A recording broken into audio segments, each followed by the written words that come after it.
কি করছো গো এটা? এই যে চিংড়ি মাছকে ভাগ করছি। মানে এই বড় বড় চিংড়ি তো, হ্যাঁ দেখো এখানে বের করে রেখেছি 2 পিস করে সবার চিংড়ি হ্যাঁ মাছ। হ্যাঁ হ্যাঁ, এটা সর্ষে দিয়ে করে দেবো। আচ্ছা আচ্ছা, এখানে কিছুটা কেটে রেখেছি, হ্যাঁ এটা একদিন কচু আলু দিয়ে করব। আচ্ছা আর এটা কেটে রাখছি, একদিন কুমড়ো পটল আলু দিয়ে করবো। সবার পাতে পড়বে। দেখো বড় বড় চিংড়ি 3 টুকরো করে করছি এক চিংড়ি, আর ছোটোগুলো 2 টুকরো করে করছি। সবার মুখে পড়বে না। তুমি চিংড়ি মাছ দিও না বুঝলে, চিংড়ি মাছ ছাড়াই তরকারি করো, এমনিই খেয়ে নেবো। চিংড়ি মাছের মাথাগুলো দিয়ে করো তরকারি, গন্ধে খেয়ে নেবো। কিন্তু ওরকম চিংড়ি মাছ পিস করেছে আমার আমার বাবার জ্ঞানে জানা নেই। না, তোমার বাবার জ্ঞানে জানা নেই বলেই তো জমিদারি শেষ হয়ে গেছে। ওই জন্যই তো করছি, যাতে আবার আমি আমার জমিদারিটা ফিরিয়ে ছেলেগুলোর হাতে হ্যান্ডওভার করতে পারি। তোমার বাবার জ্ঞানে জানলে তো চলবে না, না সব কিছু আমাকে তো বুঝে সুঝে করতে হবে, আমাকে বাঁচাতে হবে তো। তা মানুষ তো আমি তো ছোটো ছোটো গুঁড়ি চিংড়ি কিনতাম তো, অনেক হতো। না না না, এগুলো কি হবে দেখো, বা তরকির মধ্যে পড়ে থাকবে, এরকম ঢাবা ঢাবা হয়ে ডালা ডালা হয়ে পড়ে থাকবে, বুঝতে পারবে। আর বুড়ি চিংড়ি একদম মিশে যাবে। ও তুমি বুঝবে না, তুমি অত মাথায় দিও না, ঘামিও না, আমি ঠিক করে নেবো, বুঝেছো? তুমি তো মাথায় নষ্ট করে ফেলেছো গো।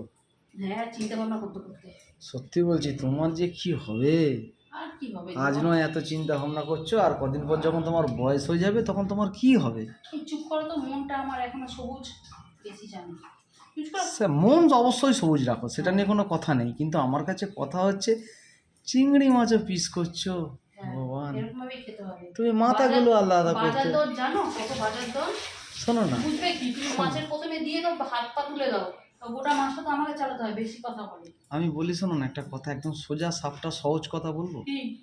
তুমি মাথাগুলোকে দিয়ে তরকারি করো, হ্যাঁ, তখন মাথাগুলো তো ছাড়িয়ে রেখেছি, এই যে এখানে আছে, এবার পরিষ্কার করো মাথাগুলো। গন্ধে খেয়ে নেবো কোনো। একদিন মুসুর ডাল দিয়ে, রসুন দিয়ে, পেঁয়াজ দিয়ে বেটে বড়া করে দেবো, ডাল দিয়ে। মাথাগুলো একদিনের পদ হয়ে যাবে, জানো কি? হ্যাঁ, বেশি জানি। তাহলে তুমি এত পয়সা আমার থেকে কেন নিচ্ছ?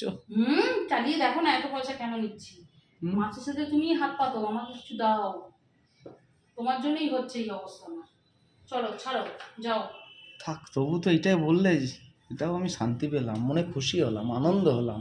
যাও যাও, ঠিক আছে, বেশি কথা বলো না। শাকাহারি হয়ে যাবো, শাকাহারি হয়ে যাবো। তোমার জন্য ভুল হয়ে গেছে, দুটো একটা গোটা চলে গিয়েছিল, কি সর্বনাশ হয়ে যেতে ভাবতে পারো? শাকাহারি হয়ে যাবো আমি, ঠিক করে নিয়েছি, আমি চিন্তা ভাবনা স্ট্রং নিয়ে নিয়েছি, আমি শাকাহারি হয়ে যাবো।